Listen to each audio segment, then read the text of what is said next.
Salut à tous les amis, c'est Akon, j'espère que vous allez bien. Aujourd'hui on se retrouve dans une nouvelle vidéo Thread d'horreur où on va aborder des histoires, des témoignages de personnes réelles qui ont vécu des histoires qui les ont marquées à vie. On rentre tout de suite dans le vif du sujet pour voir un petit peu ce qui les a terrifiés.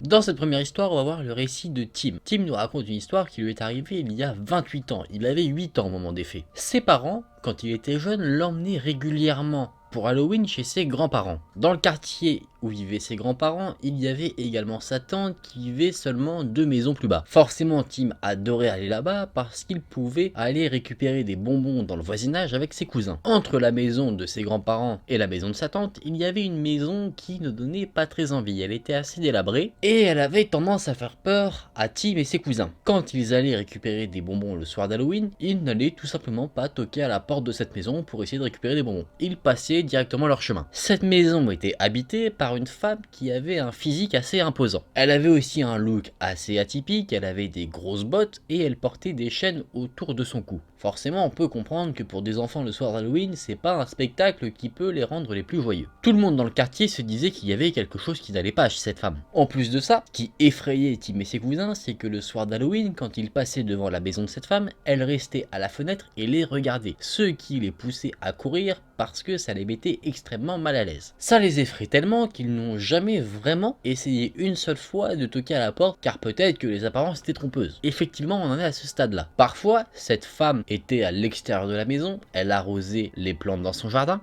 et à chaque fois que Tim et ses cousins passaient à côté, elle leur criait dessus et insultait les enfants, totalement gratuitement. Effectivement, ça n'a pas l'air d'être la voisine idéale. Parmi les choses qu'elle pouvait dire aux enfants, elle disait parfois que le diable venait pour eux. Quand t'es enfant, je suppose que ça te laisse un petit traumatisme. Bien sûr, Tim et ses cousins en ont parlé aux adultes, qui eux ne prenaient pas forcément la chose au sérieux, ils disaient bah elle est un peu folle, passez votre chemin et oubliez-la. Comme je le disais au début de l'histoire, Tim se rendait chez ses grands-parents pour Halloween. Il est donc sorti avec ses cousins pour aller récupérer quelques bonbons, et ce soir-là, le cousin le plus vieux a lancé une sorte de petit challenge. Je suppose que vous vous doutez de ce que c'est de toquer à la porte de cette maison plutôt effrayante et de son habitante assez étrange. Tim n'avait pas du tout envie de le faire, mais il avait quand même une petite fierté. Il s'est donc dit qu'il allait accepter ce challenge. Habillés dans leur costume d'Halloween, ils se sont donc dirigés vers la maison qui leur faisait peur. Ils ont appuyé sur la sonnette. Soudainement, les enfants ont entendu des bruits de claquements, des bruits assez étranges venir de l'intérieur de la maison. Tim était prêt à s'enfuir, il avait totalement peur, quand il a entendu la porte grincer,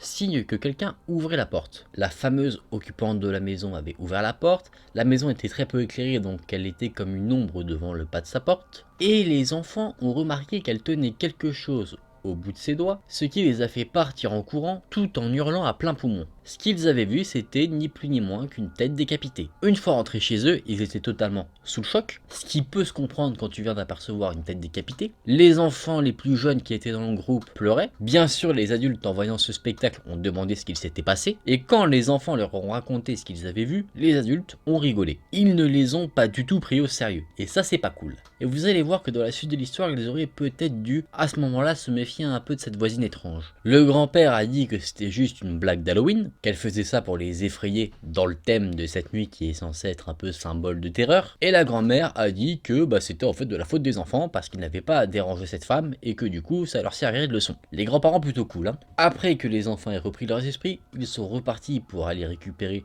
des bonbons dans le voisinage tout en s'assurant de rester à bonne distance de la maison qui les avait effrayés. On avance dans le temps, un mois après cette fameuse soirée d'Halloween. La mère de Tim reçoit un appel des grands-parents. Ils appelaient pour dire que la fameuse femme qui vivait dans la maison assez creepy avait tenté d'assassiner la tante. Rien que ça. Selon les dires des grands-parents, la tante revenait des courses, elle avait un paquet rempli d'achats dans une main et son bébé dans l'autre. Au moment où elle est arrivée devant sa porte d'entrée, la voisine chelou est arrivée derrière elle et cette voisine aurait fait passer une sorte de fil coupant, une sorte de barbelé autour de la nuque de la tante de Tim et en fait elle essayait totalement de la décapiter. Forcément la tante a été apeurée, elle a immédiatement lâché le sac de course, elle tenait toujours son bébé entre les mains. Forcément, elle cherchait à le protéger et elle était en train de mener clairement le combat de sa vie. Pendant que la tante était en train de se débattre, elle a essayé d'atteindre la porte d'entrée et mettait des gros coups de pied dans la porte pour avertir son mari qui était à l'intérieur de la maison. Son mari a entendu, il a accouru pour voir ce qu'il se passait, il a remarqué que cette fameuse femme essayait de tuer sa femme, il s'est précipité dans le garage pour aller chercher une pelle et il a ensuite frappé la voisine jusqu'à ce qu'elle soit inconsciente. La tante de Tim a survécu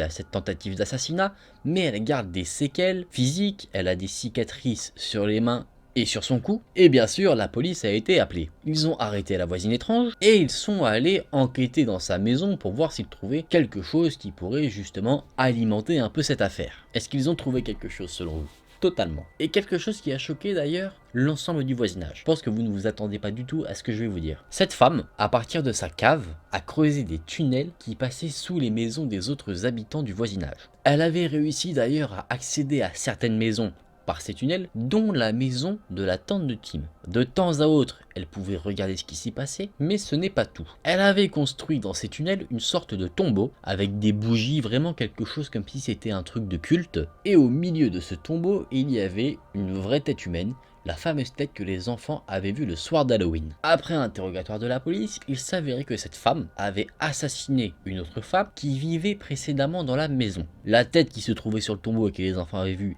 était sa tête. Et en fait, cette voisine meurtrière, du coup, ne s'occupait pas du tout de sa maison et du coup, elle avait des vues sur la maison de la tante de Tim. C'est pour ça qu'en fait, elle avait décidé de l'assassiner pour s'approprier la maison.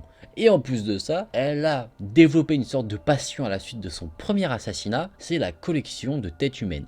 Donc en plus de vouloir s'accaparer la maison de la tante de Tim, elle voulait au passage aussi agrandir sa collection avec sa tête. Est-ce que vous avez envie de vivre dans son voisinage? Personnellement, pas du tout. Et en plus de ça, tu te dis que les enfants, ils avaient senti le truc venir, ils avaient vu la tête et les parents ont totalement rigolé. Et c'est pas la première fois, je crois, dans les histoires que je raconte, que les parents ne croient pas les enfants. On dit toujours que la vérité sort de la bouche des enfants, bah dans cette histoire-là, il n'y a jamais rien eu de plus vrai que ça. En tout cas, cette femme est désormais derrière les barreaux, tout le monde l'a trouvée étrange, et a raison visiblement. Dans cette seconde histoire, on va voir le récit de Bruce. Bruce était adolescent, et avec ses parents, ils avaient emménagé dans une nouvelle ville. Forcément, qui dit nouvelle ville dit nouvelle école, et il a remarqué une fille dans sa classe qui lui plaisait beaucoup. Il l'a trouvée vraiment magnifique et il aurait donné n'importe quoi pour avoir un rencard avec elle. Au grand bonheur de Bruce, pendant un de ses cours, il devait faire un travail de groupe et le professeur l'a mis dans le même groupe que cette jeune fille qu'il trouvait magnifique et du coup il se disait c'était le moment opportun pour faire connaissance et lui demander si elle voulait sortir avec lui. Il n'était que deux dans ce groupe, ils ont donc travaillé chez la jeune fille, mais quand Bruce a vu où elle vivait, il a commencé à avoir quelques réserves sur le fait de sortir avec elle. Elle vivait dans une petite maison qui était un peu reculée de la ville, dans les bois. Sa mère n'était pas là et le père de la jeune fille donnait quelques frissons à Bruce. Pour lui, le père de sa crush était totalement fou. Il ne disait pas un mot, il agissait comme si Bruce n'était pas dans la maison, il marchait autour de la maison torse nu, en buvant de la bière, en fumant, et il tenait constamment un fusil de chasse. Effectivement, ça peut en effrayer certains. Apparemment, la seule chose qui intéressait cet homme, c'était chasser. Et puis ça se voyait clairement quand on rentrait dans la maison, parce qu'il y avait des peaux d'animaux, des têtes empaillées, ce genre de choses qui montraient que c'était vraiment un grand chasseur. Et c'est le genre de choses qui mettait Bruce totalement mal à l'aise. De retour à l'école, un ami de Bruce lui a fait part de certaines rumeurs qui tournaient sur la famille de la jeune fille dont il était tombé amoureux. La rumeur disait que son père avait tué sa mère et que la police n'ayant pas assez de preuves pour l'inculper, il est ressorti sans aucune sanction. Apparemment, le corps de la mère avait été retrouvé en plein milieu de la ville, couvert d'impacts de balles qui avait été fait avec un fusil de chasse. La jeune fille devait rester avec son père qui avait apparemment tué sa mère parce qu'elle n'avait aucune famille chez qui elle pouvait aller. Elle était donc forcée, un peu pris au piège avec son père totalement fou. Forcément, cette histoire a donné des petits frissons à Bruce, mais il n'y avait aucun moyen de prouver que cette histoire était bien arrivée et il se voyait mal aller demander à la jeune fille si cette histoire était vraie. Forcément, je pense que ça peut créer un petit malaise. Bruce décide de prendre son courage de main et de demander à sa crush si elle veut bien sortir avec lui.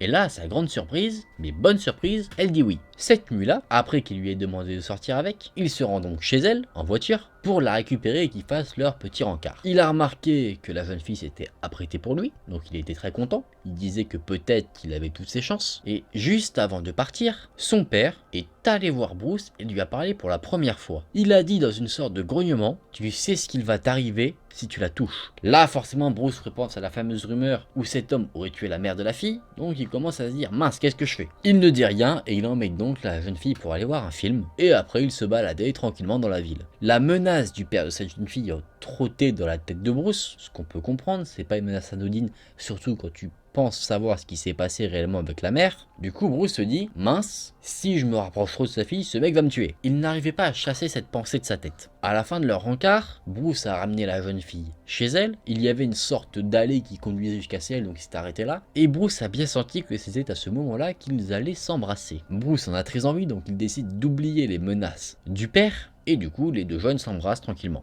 Après ça, Bruce a rallumé les phares de sa voiture et il a remarqué quelque chose d'étrange. Il a remarqué qu'il y avait une sorte de traînée de sang qui remontait de l'allée vers la maison de la jeune fille. Dans un premier temps, il se dit qu'il voit des choses qui l'hallucinent. Parce qu'en plus de ça, la jeune fille, elle, ne réagit pas du tout à ça. Le cœur de Bruce commence un peu à s'emballer, il se dit « Oulala, qu'est-ce qu'il se passe ?» Bruce avait envie de demander à la jeune fille si elle voyait également ce qu'il voyait, mais il avait peur de passer pour un idiot, du coup il n'a rien dit. Au fur et à mesure que la voiture remontait l'allée, la traînée de sang devenait de plus en plus large. Forcément, au fur et à mesure, Bruce devenait de plus en plus nerveux. Il avait totalement désobéi au père de la jeune fille. Il ne devait rien faire avec elle. Il l'a embrassée, donc forcément, il se dit qu'il va peut-être mourir. C'est quand même assez cher payé pour un petit bisou. Bruce est vraiment nerveux, la jeune fille ne réagit pas, elle est en train de refaire son maquillage dans le miroir de la voiture, donc elle ne dit rien du tout. Et encore une fois, il y avait de plus en plus de sang sur la route. Il arrive donc devant la maison, et la lumière de ses phares éclaire une figure dans l'obscurité. C'était le père de la jeune fille. Il attendait devant, couvert de sang, et il tenait un large couteau entre ses mains qui était également recouvert de sang. Il y a quelque chose qui gisait à ses pieds qui ressemblait à un corps. Le père commence à s'approcher de la voiture. À chaque pas qu'il fait vers la voiture, Bruce sent son cœur battre de plus en plus fort. Il commence à avoir des larmes qui apparaissent sur son visage. Et même si Bruce a honte de le dire, il s'est vraiment, littéralement, pissé dessus. On aurait peut-être fait pareil. Ne jugeons pas. Bruce est sûr que cet homme va le tuer et du coup, il s'évanouit. Il a fait une énorme crise de panique et quand il se réveille, il est à l'hôpital. Et c'est là qu'on va avoir une énorme révélation. Vous allez voir, ce n'est pas du tout ce que vous croyez. Dans ces threads d'horreur, on va vraiment de surprise en surprise. C'est le père qui l'emmène à l'hôpital et en fait, le père, dans la soirée, a vu qu'il y avait un énorme ours qui était en bas de son allée. Étant un fin chasseur, il a décidé de le chasser. Il l'a ensuite ramené à sa maison et en fait il était en train de le dépecer au moment où Bruce et la jeune fille sont rentrés à la maison. En plus de ça, la mère de la jeune fille n'est pas du tout morte. En fait, elle est régulièrement en voyage d'affaires, c'est pour ça qu'elle n'est pas forcément souvent en ville. L'homme et la femme sont toujours ensemble, et ils vivent très heureux. Maintenant, Bruce est toujours en couple avec la jeune fille avec qui il a fait un rencard, et à chaque fois qu'il vient lui rendre visite chez elle, le père, qui semblait être un meurtrier fou, totalement insane, se moque de lui en rappelant cet incident, et ils en rigolent tous les deux aujourd'hui. Comme quoi les apparences peuvent parfois être trompeuses. Et là maintenant, une fois qu'on a l'explication de fin, tout se remet en ordre. Les grosses traces de sang qu'il y avait dans l'allée, c'est le sang de l'ours, parce que le père a traîné l'ours ensuite sur la route. Le corps qu'il y avait au pied de l'homme, quand Bruce est revenu de son rencard, c'était le corps de l'ours. Quand j'ai trouvé cette histoire, j'étais vraiment sur les fesses, sur mon petit fessier juste là. Je me disais, qu'est-ce qui va se passer? Et qu'au final, à la fin, tu te dis, en fait, il n'y a rien de dangereux, rien du tout. Et c'est pour ça aussi que je voulais vous la raconter, pour que vous soyez un peu comme moi, que vous vous disiez, mais what? Bon les amis, je vous ramène en sécurité maintenant. Là où il n'y a pas de voisine chelou qui veut vous décapiter, notamment en tout cas.